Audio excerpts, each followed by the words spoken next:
আসন্ন এডিসি নির্বাচনকে কেন্দ্র করে সরগরম রাজ্যের রাজনৈতিক মহল। 18 নং টাকারজলা উপজেলা কেন্দ্রে নিজেদের আধিপত্য বজায় রাখতে প্রচারের ময়দানে ঝড় তুললেন তিপ্রামথা প্রার্থী সুরজ দেববর্মা। একদিকে বাড়ি বাড়ি গিয়ে জনসংযোগ, অন্যদিকে দলীয় সংগঠন মজবুত করতে নতুন বুথ অফিসের উদ্বোধন। সব মিলিয়ে প্রচারে কোনো খামতি রাখছে না বথা শিবির।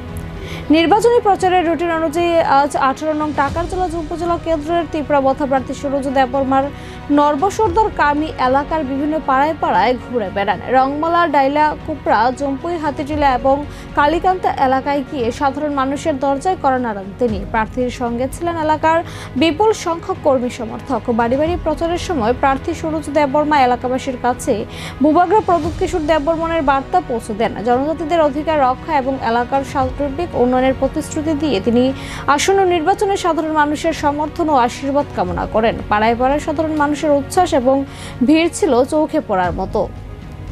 প্রচারের এই ব্যাপক সাড়া দেখে জয়ের ব্যাপারে এক প্রকার নিশ্চিত সুরজ দেববর্মা। তবে টাকারজলার রায় শেষ পর্যন্ত কার দিকে যায় এখন সেটাই দেখার।